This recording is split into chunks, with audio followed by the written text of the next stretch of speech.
شہید اکمل ابن محسن رضی کے لیے سورہ فاتحہ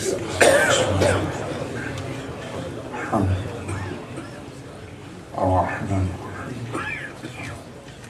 ایاک نستعین اهدنا الصراط المستقیم صراط غیر المغضوب عليهم ولا الضالين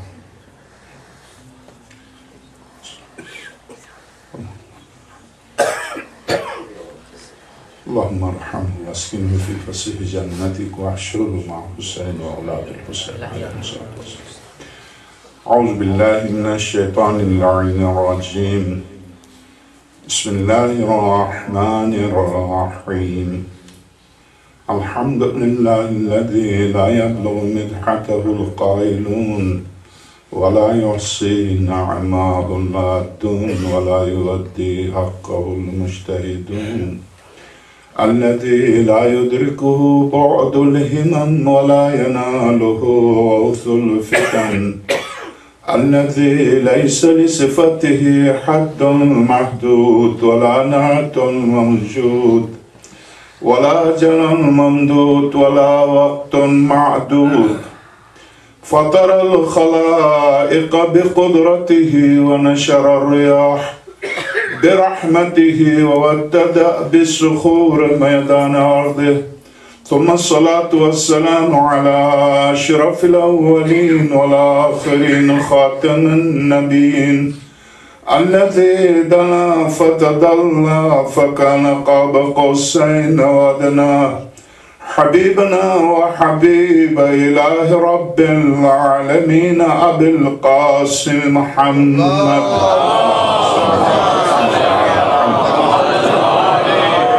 وعلى آله الأطيبين الأطهرين الغر الميامين المحجلين الذين أذهب الله عنهم الرجس وطهرهم تطهيرا.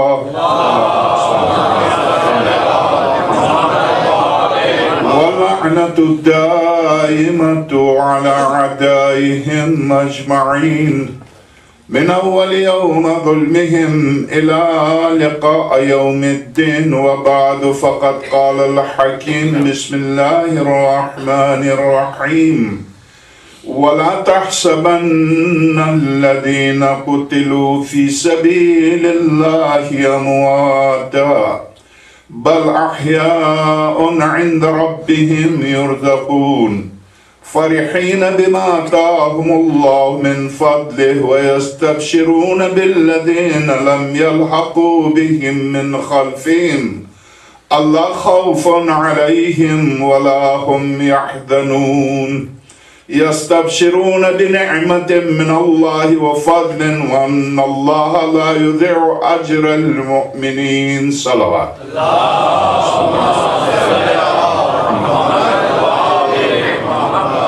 سورہ واقعہ آل عمران آیت نمبر 169 70 اور 71.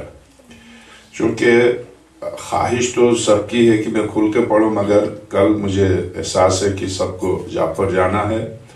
مگر آپ جانتے ہیں کہ اس شہید عزیز سے تقریباً 2 ہفتے پہلے 22 افراد شمالی الاقصیات میں جو شہید ہوئے. تو نہ یہ پہلا واقعہ ہے اور نہ یہ آخری واقعہ ہے. مجھے واقعاً چونکہ جو انتظام کیا گیا ہے میں بھی اس انتظام کے مطابق مجلس کا اہتمام کر کے آیا ہوں. اور اس شہید کی مناسبت سے میرا فریضہ آپ کا فریضہ ملت کے ہر فرد کا فرد قائم ہے. فرد قائم ربط ملت سے ہے تنہا کچھ نہیں. موج ہے دریا میں بیرون دریا کچھ نہیں. ان مسائل پر یہ کہنا درست ہے کہ ہمارے محترموں بہت میں محبت بھی کرتا ہوں اپنے ہمارے لاسن کے شاعر نقاش سے. درست ہے کہ ہم امام زمانہ سے استغاثہ کریں. امام زمانہ سے استغاثے سے پہلے ہمیں یہ سوچنا چاہیے کہ میری آپ کی ذمہ داری کیا, مجھے آپ کو کیا کرنا چاہیے. کیا واقعاً ہم کوئی مردہ قوم ہیں؟ کیا واقعاً بس ہم لاشیں اٹھاتے چلیں؟ کیا واقعاً ہم اسی طرح سے سوتے رہیں؟ کیا واقعاً ایک جج کے سامنے ایک قاتل کھڑے ہو کر یہ کہہ دے میں نے 200 شیعوں کو مارا، اگر تو مرد ہے تو میرے خلاف کچھ کہہ دے، وہ جج اسے آزاد کر دے، اور وہ باہر نکل کے اس سے پوچھا جائے کہ تو کیا کرے گا، تو وہ کہے کہ میں وہی کروں گا؟ اور اس ملک کے بارے میں کیا میری آپ کی ذمہ داری نہیں ہے کہ جس ملک کی بنیادوں میں میرے آپ کے بزرگوں کا خون ہے، یہ جو خبیث آج جو ملک کے مالک بنے ہوئے ان میں کسی کا خون نہیں ہے، یہ لوٹیرے ہیں جو اس ملک کو لوٹا ہے، بنایا ہم نے، مال ہمارا، جان ہماری، عزت ہماری، خون ہمارا، اور قابض یہ ہوں کہ ہماری لاشیں نکلتی رہیں۔ کس بنیاد؟ درست ہے کہ شہید کے بارے میں درست ہے کہ وہ گیا، کہاں گیا؟ اس سے بہتر کیا، وہ ماں خوش قسمت ہے کہ جس کے دودھ کے ایک ایک قطرے کو علی نے قبول کیا۔ وہ ماں خوش قسمت ہے کہ جس کے دودھ کے ایک ایک قطرے نے ایسا ثبوت دیا کہ اس جوان نے اپنی ماں اور اپنے باپ کی اور اپنے پورے خاندان کی عظمت کا ثبوت دیا، سینہ تان کر علی کے نام پر گولی کھا کر۔ میری کیا ذمہ داری ہے؟ آپ کی کیا ذمہ داری ہے؟ خاموشی سے مجلس منعقد کرنا، فاتحہ پڑھنا چل دینا؟ پاکستان میں رہنے والے شیعوں کی کیا ذمہ داری ہے؟ کیا یہی ذمہ داری ہے کہ لاشیں اٹھاتے پھریں اور بس اس کے بعد نوحہ پڑھ لیں، مرثیہ پڑھ لیں؟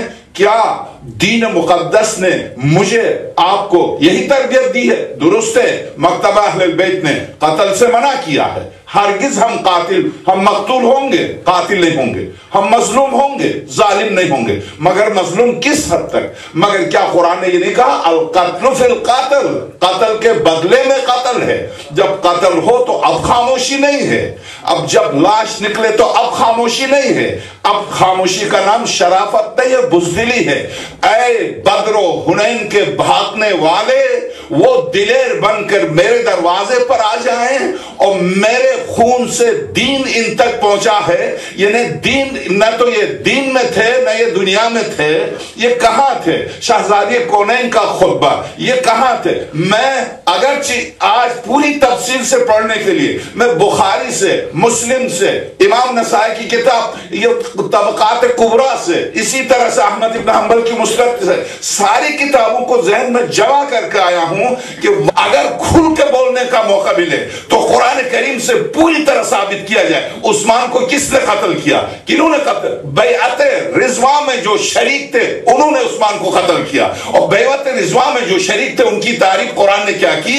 ہم پر الزام کیا ہے؟ ہم پر الزام یہ ہے کہ ہم قرآن کریم کو، اس قرآن کو، موجودہ قرآن کو ہم نہیں مانتے۔ ہم پر دوسرا الزام کیا ہے؟ ہم قرآن کریم کے بارے میں ہمارا عقیدہ یہ ہے کہ قرآن کریم شیعہ اس قرآن کو ناقص مانتے ہیں، مکمل نہیں مانتے، اس قرآن کو تحریف کے قائل ہیں، قرآن میں تحریف کے قائل ہیں، جبکہ امام امیر المومنین سے لے کر امام زمانہ روح اللہ الفدا تک ہر معصوم نے فرمایا کہ یہی قرآن جو میرے آپ کے پاس یہ قرآن مکمل و کامل و اکمل ہے۔ مکتبہ اہل بیت کے کسی مفسر نے آپ شیخ توسی سے، تبریسی سے، یعنی سن 600 سن 400 ہجری کے مفسرین سے لے کر آج تک جتنے مفسرین، تفسیر المیزان، تفسیر نمونہ اور تفسیر نور، جتنی تفاسیر مکتبہ اہل بیت میں جو جدید ہیں یا تفاسیر قدیم، کسی تفسیر میں کسی مفسر نے قرآن، موجودہ قرآن کے بارے میں نہیں لکھا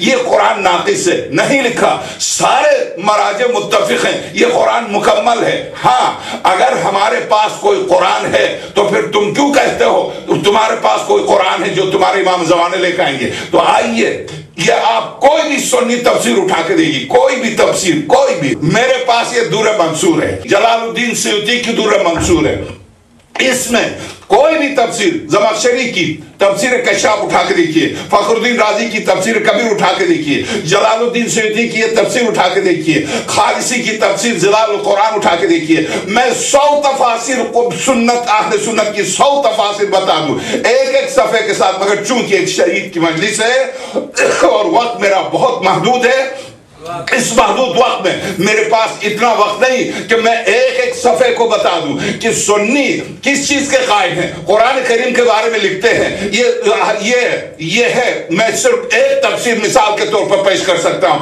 وہ تحریف قرآن کے قائل ہیں. اور ہمارے ہاں ایک روایت ہے، وہ بھی بہار میں ایک روایت ہے اصول کافی میں، وہ روایت اس طرح سے قیلا کہا گیا ہے. ایک روایت وہی روایت بہار میں ہے، کیونکہ کلینی سن 300 ہجری کا ہے. کلینی ہی سے مجلسی نے، مجلسی سن 1100 ہجری کی، مجلسی نے کلینی ہی کے قول کو نقل کیا ہے. درست ایک روایت. آئیے میں ایک باواز بلند صلوات دیجیے گا.